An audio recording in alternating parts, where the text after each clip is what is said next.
Ladies and gentlemen, Monsieur l'Ambassadeur, dear friends, my name is Laurent Burin-Desrosiers. I'm the director of the French Institute, and it goes without saying that I'm incredibly honored to welcome here at the Institut Français some of the greatest and more charismatic artists of all times, Daniel Buren and Anish Kapoor.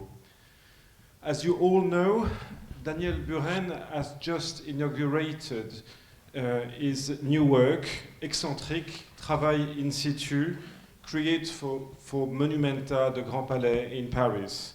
While Anish Kapoor has created Leviathan last year for the same commission, both of which constitute the purpose of the discussion we're having tonight. Both artists have incredibly busy diaries. In another monumental dimension, Anish Kapoor has just completed his ArcelorMittal Orbit Tower built for the Olympic Park. And Daniel Buren is also part of the newly created La Triennale exhibition currently showing at the Palais Tokyo in Paris. And of course, I strongly encourage you to visit both sites. So I would like to express, first of all, my warm thanks to the artist and their generous contribution to tonight's event. I would like also to thank the Listen Gallery and particularly Mr. Nicholas Logsdale and his team, whom with this event have been organized in close collaboration, as well as Alistair Stook, art critic and journalist for the BBC, who will be chairing the discussion. Thank you for joining us. I wish you all a very pleasant evening. It's probably a good idea to begin with, possibly to recap what Anish did last year, and then Daniel will talk about what he's done this year. Just to set this in context, I thought I'd quickly, very briefly describe what Monumenta is. It's a series that's been going since 2007, and in that time, many of the most famous contemporary artists working anywhere in the world, two of them are here today with us, have been invited to create a site-specific work for the Nave of the Grand Palais in Paris.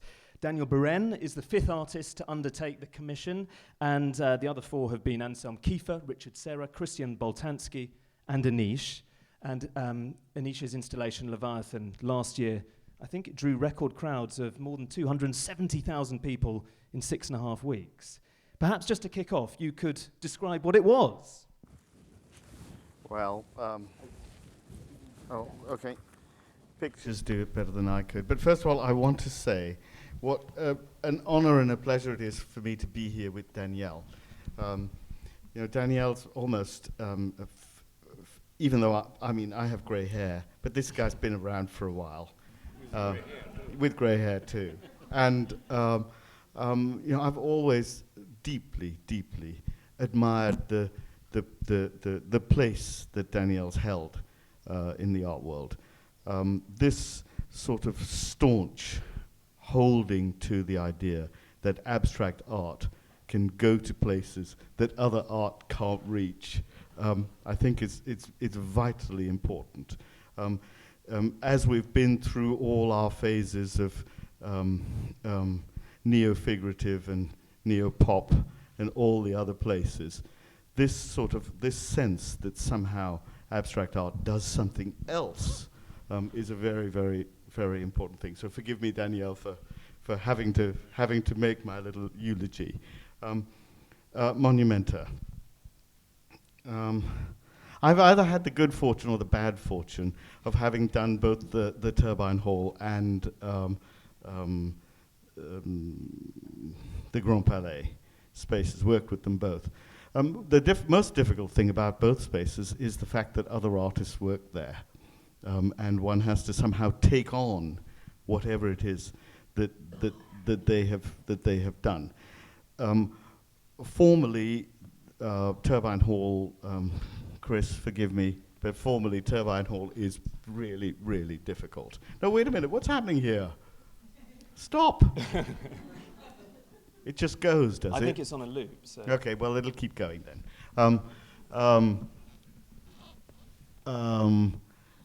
Turbine Hall, I was saying, is really very difficult because it's cut by the bridge in a very difficult space. This, too, Grand Palais, is a difficult space. Corbusier is reputed to have said that he'd like to have seen it knocked down and replaced, I think I'm right in saying, by something more beautiful, something more pertinent to modernism. Anyway, it is a beautiful space, and the light is just astonishing. The light is also the killer at the Grand Palais. So I decided, in thinking about it, that I wanted to do, I'd made a series of works that were, if you like, stretched forms, stretched between, as I did in the Turbine Hall, between loops, between big hoops, which gives a particular kind of form, a kind of catenary, a geometry that goes from wide to narrow and to wide again, is a simple way to put it. And I wondered if I could do, in a way, something different here, and subvert the whole problem of the Grand Palais by turning the outside into the inside. Of course, that's been another problem that I've engaged with over many years. A problem that, if you like, takes on the question of what architecture does, and then kind of forces the viewer into an inside that's not an inside, that's an outside, and the outside that's not an outside, that's an inside, where the things kind of confuse with each other. So to describe this in a very simple way, the first images, not these, they'll come up in a minute, are I arranged the entrance to the Grand Palais in such a way that you went into the interior of this object first. And the interior were effectively a nave, a kind of volume, with 3 dark holes. Because this form necks, and I need both my hands to do this, but because the form sort of goes into a neck and then becomes a volume, here you go. You read the necks as holes, so to speak. Of course, there's a quality of light. So the work is a balloon, blown, made of almost nothing, so it's about 1.5 millimeters thick, very, very carefully put together, so that it's put together like the finest tailored suit. So there's not a single wrinkle, and that's my specification to the fabricators, but made in such a way that all one's dealing with, in a way, is at first this interior, the light, these three volumes, and as I said earlier, the light in this space is in some ways the most difficult thing about it. And then you went from the interior out of the object, almost in a way out of the building again, into through a different door to the space between the object and the building, which is this. Now, the object was about 90 meters from one end to the other, about 70 meters wide, and about nearly 40 meters tall. So it's a big, big thing. There it was. Maybe you could talk a little bit about the colour, because one thing that's immediately apparent looking at the pictures is that there's a big contrast between the interior and the exterior. And on the outside it appears very, very dark, purple really, and then on the inside there's quite a carnal, fleshy red. Well, of course I'm very concerned with colour. Colour's one of my things, and that's one of the things that Daniel and I share, our concern with colour. So I, of course, looked for a material that was going to give me this specific red as the light of the Grand Palais came through it. Impossible to experiment with. One of the things about a work like this, and it's one of the things that we live in our lives as we make these projects here, there, and everywhere, is that you don't know what's going to happen until opening day. I mean, you think you know, you have a sense of it, but you don't know until opening day. And that's the challenge that we have to take on. It's often terrifying, but that's the deal. Was there anything that you learnt doing the Marsyas in Tate Modern that you used to good effect in the Grand Palais? Yeah, I mean, yeah, learned. There are lots of things to learn, but I don't know if any of them are truly significant. But one of the things I think one kind of gets to feel one's way towards is that scale really is a tool. That scale isn't. For a long, long time in the art world, there's been a sense that the bigger an object, the less meaningful it is. I say that if you like, the size of a thing has nothing to do with its scale. That scale is linked to meaning, and that we have to take that on as a tool. Of course, nowadays it's a kind of act of a certain triumphalism. This whole obsession with size. Yes, I play the game. It's a complicated game. Anyway. And just before we move on to Danielle, I wonder whether, well, you could talk a very simple question, but the title, Leviathan, immediately it makes you think of Jonah and the whale entering this belly, but of a big beast. But I think it was a reference to, as well, a 17th century text by Thomas Hobbes. Well, I mean, titles are very, very important, I believe. They direct the eye, direct the heart, direct the mind. And so I chose it very, very carefully. Of course, yes, I won't go into Hobbes right now. Maybe we'll come to this later. I think it's Danielle's turn to speak, so here we go. So I just want very briefly to give you an idea of the way the thing I did at the Grand Palais opening just a few days ago was built, and to leave as much as possible the open space for questions and possibly discussion. So I have, no, that's not the first one.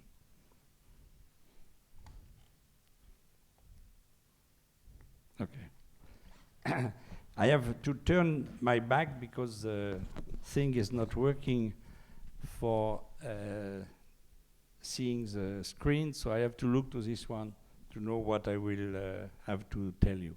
So the very first thing, that gives you an idea of just the plane of this space, which is very big, 13,500 meters square. I will go immediately to what was the beginning of the work. So we are here outside of the Grand Palais, and we start with the end, which is a flag on top of it, which I designed specially for the piece, and you will understand why this kind of, let's say, image later on. So usually it's the French flag, so we have to put it back in case of holiday, like was the 8th of May, for example. But between these kind of national holidays, we have this one for the duration of the exhibition. First thing, very important, I agreed to show with one condition, in fact was another one, but the most important was to be able, not knowing even what I will do, to close the main entrance of the Grand Palais, because I always found, and especially for one-man exhibition, that this entrance, it's very, very delicate because it's badly situated. So when that was accepted, I knew I was able to open the discussion to know what to do and how to fix this kind of change in the entry of the Grand Palais. Funny enough, and of course it was before, but you already saw that Anish, by a very different way, also, I guess, was confronted with this problem. So the main entrance is closed. We did a lot of sign at the beginning just to direct the people to an entrance which of course exists but is very rarely used in the Grand Palais. Daniel, can I ask why you didn't like the entrance?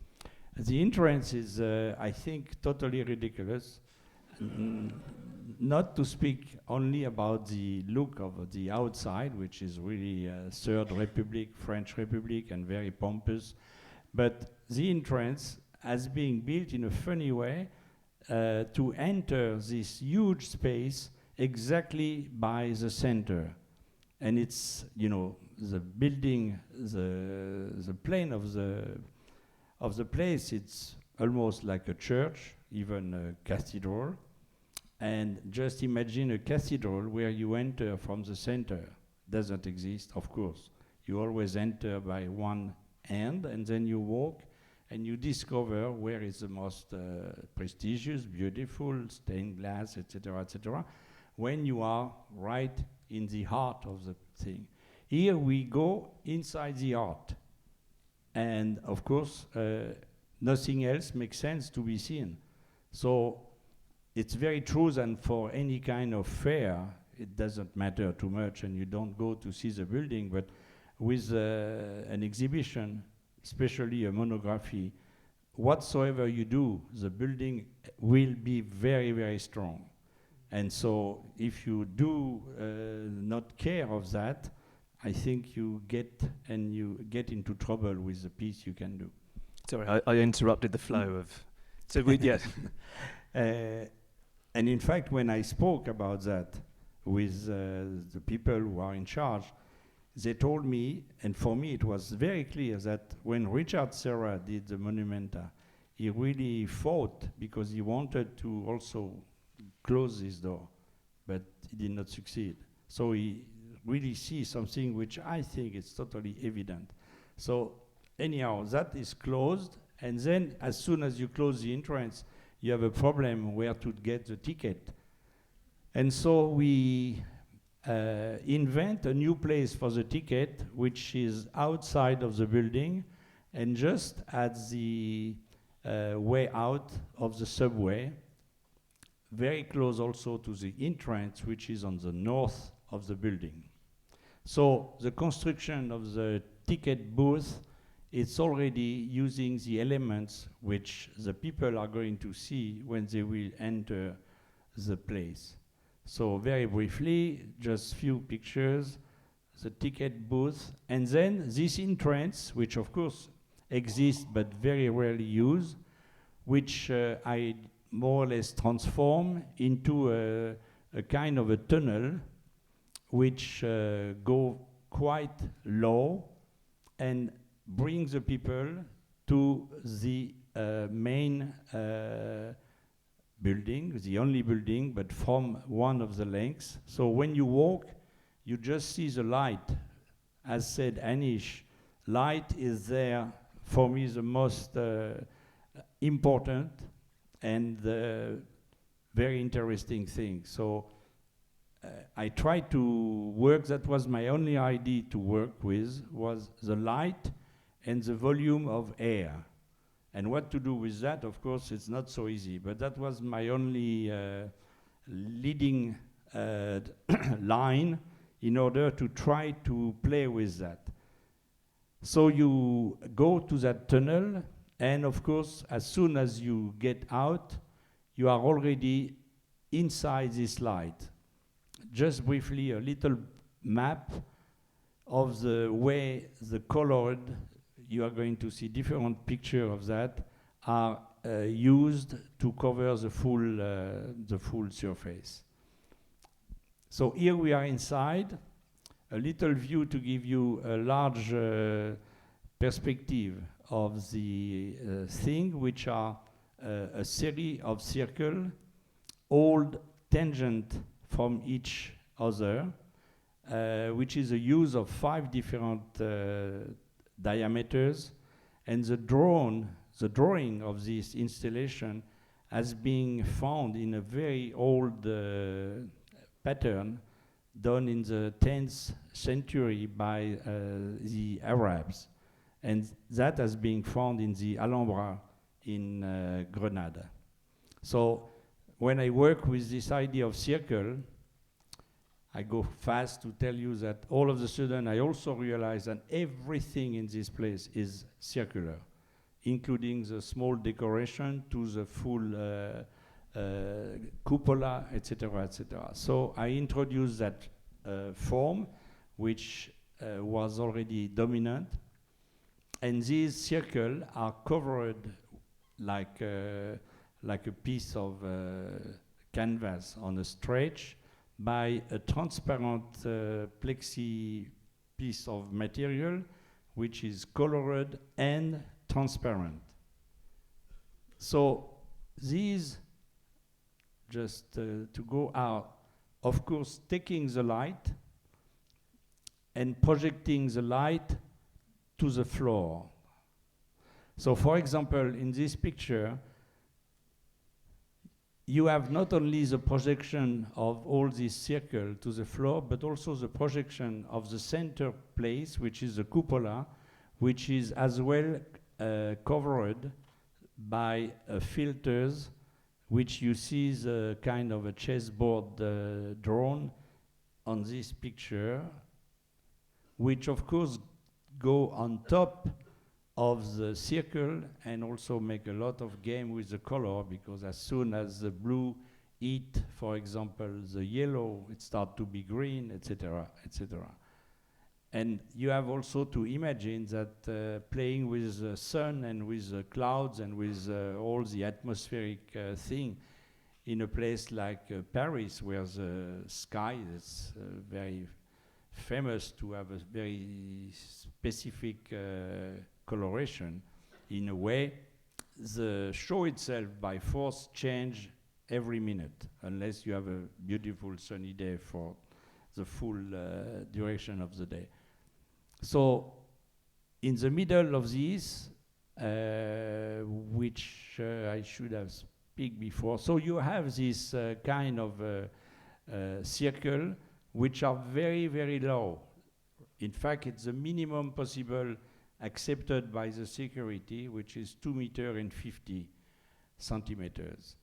These give, when you enter, the aspect of the size of an apartment ceiling. So in fact, it's extremely human. So were you deliberately trying to resist the scale of the nave, of the Grand Palais itself? So that was an idea to play both a game with the huge monumental space. So in fact, this ceiling destroys the architecture. When you look on the horizon, then you just open your head, for example, and you see the full architecture. So it's like a game with appearing, disappearing, and you see it transformed by the color as far as you walk, as much as you walk. And when you get to the middle, all of a sudden you have nothing at all. And I think that's the point where you start to discover the famous volume of air, which is there, so impressive as soon as you think about it. And then, like if one of these circles was jumping to the top, which goes to 48 meters, you have the cupola, which is playing the same game as all this circle, but at the extreme height of the monument. So that's the way it's working. Of course, it's no direction. People can go anywhere they want. And to even reinforce the fact that I always thought that this huge volume, it's very close to a public place. And I said public place like the street. So it's, you are inside, outside, and especially visible when the full Grand Palais is completely empty. When you have exhibitions, not exhibition, but fairs or things like that, it's not so striking. But when you have a single exhibition, even the fourth before mine, were having this aspect, you are in a more or less in a street. So I wanted to reinforce this idea in installing, making more or less within the full construction a library and the cafeteria and a little booth for the welcome of the people at the entrance. So everything is part of the show itself. Here you have what's happening on the cupola. You can see also that that cupola is done with circle, And this circle, I stopped to touch it. It was good because it was big enough. When they touch the new circle, which are vertical.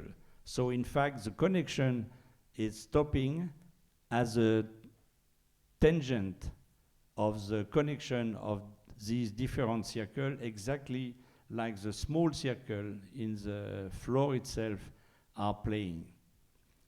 And now, if you get there with a very sunny day, the floor, which is completely awful because that's a place where they always mount and dismount many, many, many different manifestations. So the floor is really rough. All of a sudden, and I said that because compared to all the rest, which is rather absolutely beautiful, then all of a sudden with the sun, that floor, which is really bad in a way, become to be extremely almost extraordinary, like a huge cathedral or mosque. And you see it well also because when you walk, you have always tendency to look to a floor when the floor is really well designed. Then in the middle, you have absolutely nothing except 9 circles in the middle, which are covered with mirror. Mirror you can climb on top. And of course, where you see what you have on your head in a different way. So very quickly, few photographs to give you a little idea of what you see when you walk there. And of course, when you have not a sunny day, you have the same color, except they are not defined anymore, and the floor is just like colored with a kind of a powder.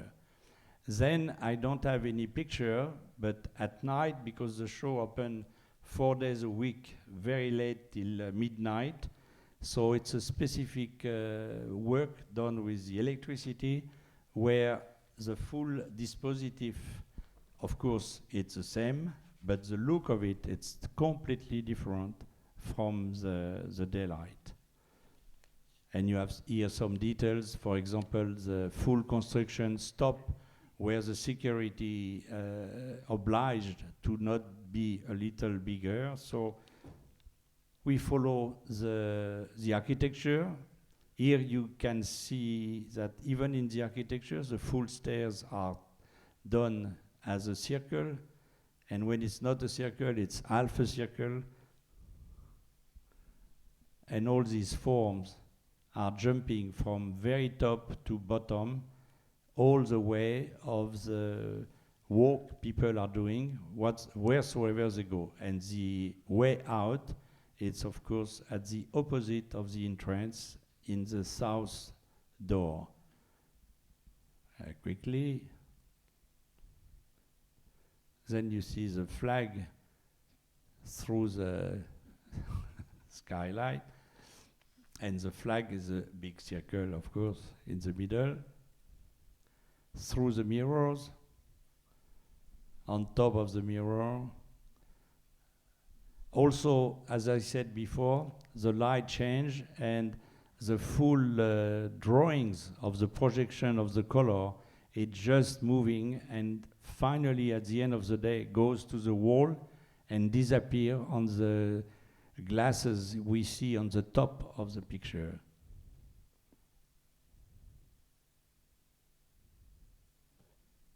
Daniel, why have you called the work Excentrique? As said Anish, I am very interested by title, and I usually like to find a title either so very close to what something is, and it's almost like a very basic formulation, or something which I even prefer, or really abstract, which means many interpretation can be done. So to begin with, before you see the show, I think you can think about anything. You might be a little more narrow when you see the piece. But I will say like a few little reasons. One maybe of the most interesting is the fact that you have circles everywhere. by definition, all these circles have a center. And also already these circles are completely outside of the huge circle of the cupola. But more than that, when the sun hits that circle, the projection, it's never a circle. And then the center of this new ellipse is outside of the center, totally eccentric. Plus the fact the entrance for the thing is completely eccentric too, because you just go from the subway directly to the show, and then you can imagine or see a lot of other things from each one having his own interpretation. We've seen many pictures that give a really good sense of the space itself. And last week at the opening, you looked around and said, this is so beautiful, the architecture, but it's dangerous. What did you mean? Because I really think that, for example, the scale of this monument is, of course, the biggest, or one of the biggest, but I think it's the real biggest one which is given for any artist in the world. And of course, everyone is struck by the scale and the space. Not to say that I do many things like that, as far as it's unique.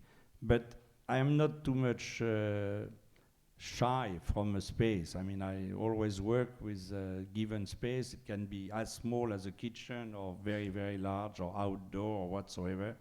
But I think what is very dangerous and very, very difficult to handle, it's the beauty of the space.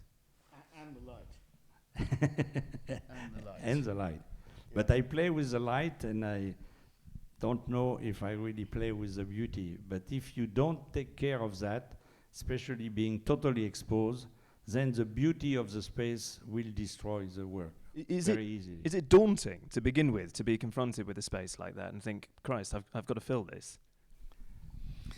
There are, I mean, may I, Daniel? Sure, there are a number of things. I mean, a project like Grand Palais doesn't come free. You not only have to do the project. This guy's much more courageous than me. He said, I think he said anyway, I'll do the project if you raise the money. I think you said. The problem with a project like Grand Palais is that you also have to raise the money somehow or the other. So the whole thing, in a way, is a huge and complicated, difficult endeavor. And the Ministry of Culture in France gets away with murder, with murder. I mean, it ought to come with money, frankly. You know, you ought to be able to just make the work. So, you know, I had to go through this, since I don't have this man's stature, but I had to go through this process, a difficult process, you know, which for me at least came with an ultimatum, which is I'll raise the money by July. If I don't raise the money by July of the year previous, that is, I won't do the project. I don't care if you've advertised it or not advertised it or whatever. We didn't quite raise the money by July, but I felt confident enough that we would. But you know, that's a hard thing. So doing a project isn't just about the space. Then, you know, Richard Serra had done one before, and then there was Boltanski, and you know, they were considerable projects. One has to take on what one's colleagues have done. Do you study them and sort of think this one worked, this one didn't? Absolutely.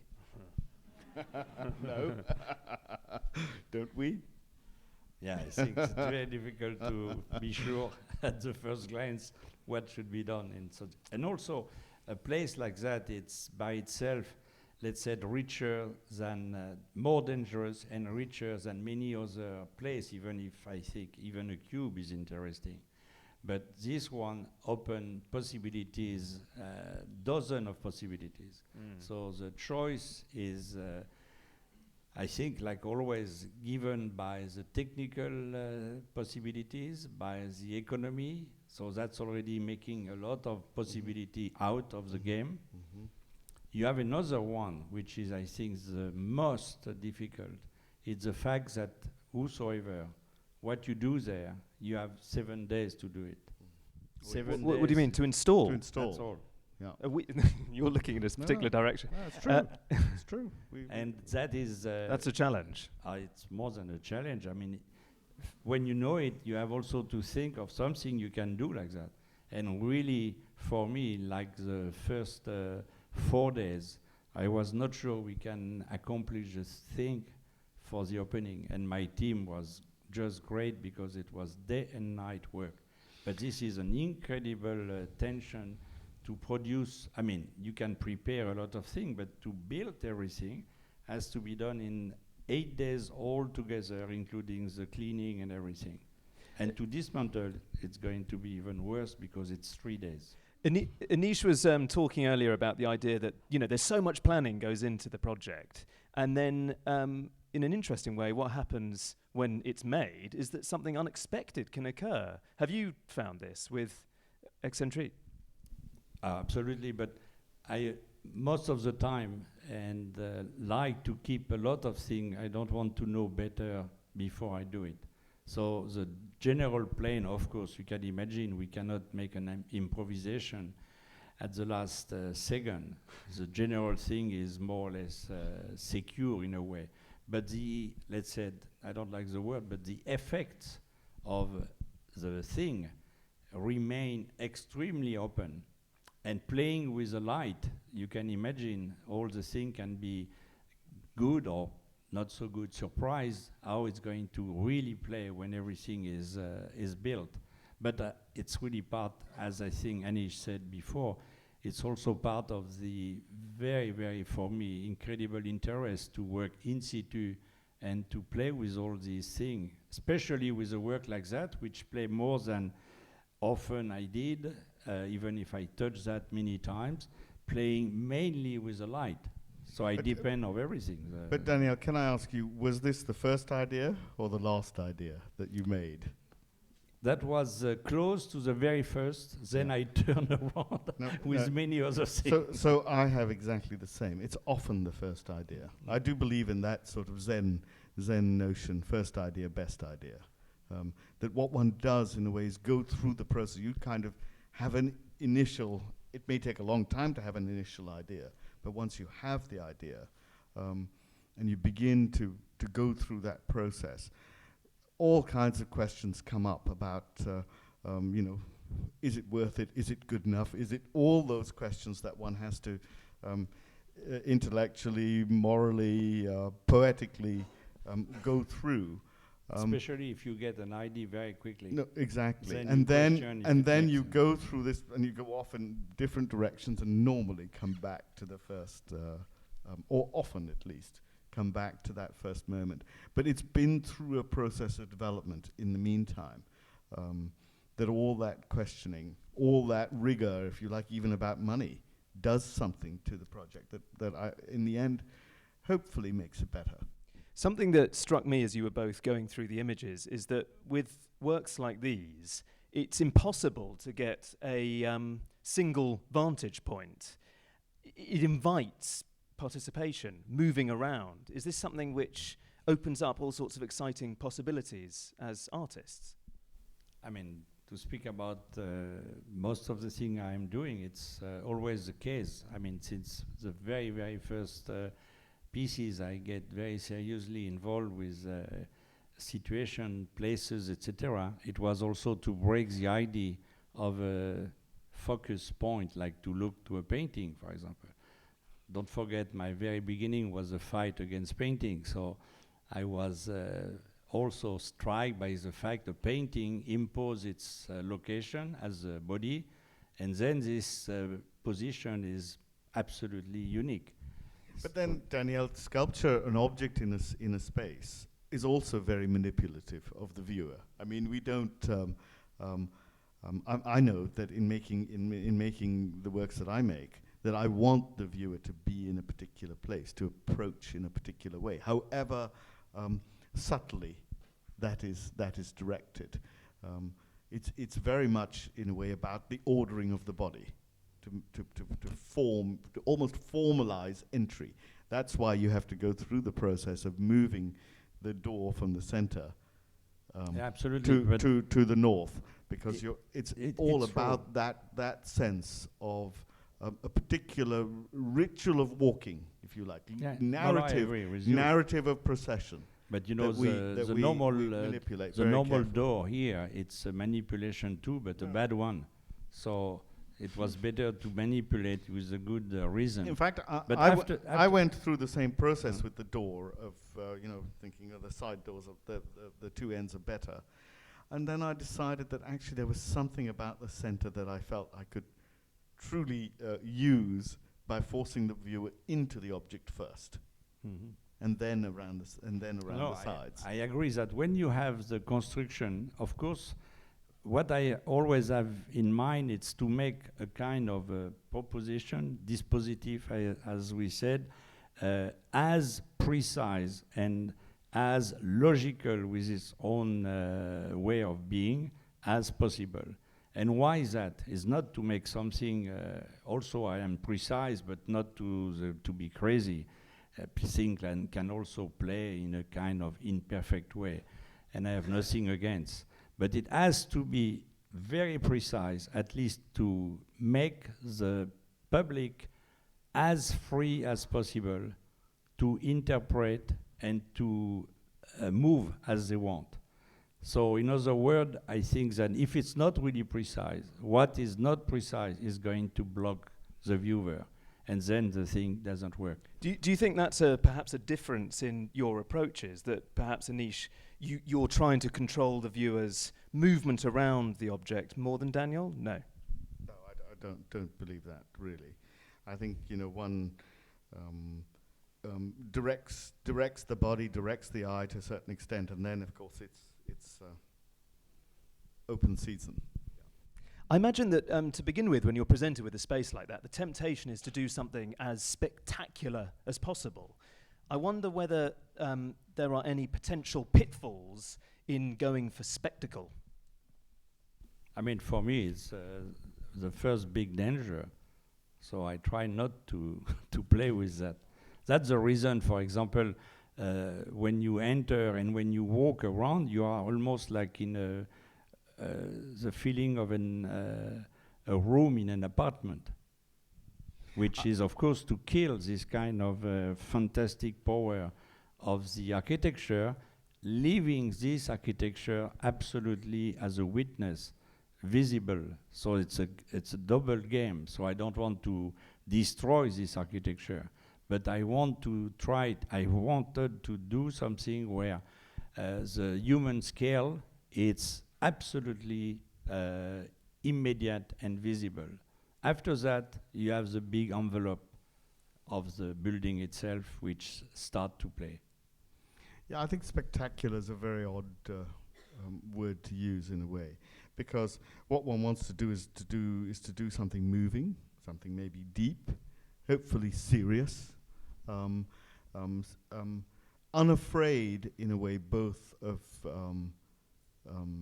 the scale of the space, and in the end, I hope pointing to some small moment of wonder.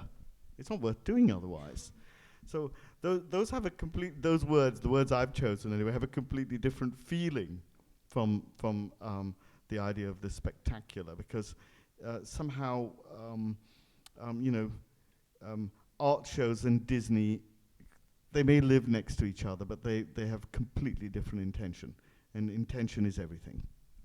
Sometimes the objects that one saw, the things that one saw that live in one's imagination, have a longer and deeper life than those that one apparently lives with every day. So it doesn't bother me in the slightest.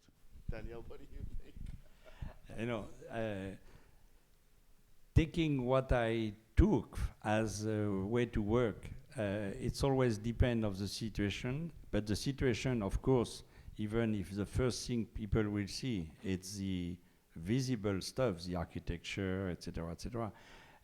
In situ means as well the time, the people involved, the public, which is going to see something exactly where it has been built. And I know that, at least for my work since 40 or even more than 40 years, most of the work is completely framed with the time of its exhibition and disappear. So I have no nostalgia whatsoever about that. It's really part of the work to be consequent. Some works plays with the possibility of moving, but in my case, very rarely. And some other works even playing really with the sight and not being able to move at all. If they are, let's say, like a public work, then they became permanent. And they are also built with this idea that, let's say, they should be correct for at least 40 years or 50 years. I mean, nothing is eternal anyhow. But then you have all these scales, and basically I think that everything is ephemeral. So I will love, and one day or another it will be done. In the Grand Palais, it's a very beautiful balcony all around, which is quite fantastic and give a view halfway from the bottom to the top, and it's prohibited because it's completely not finished and decaying more or less.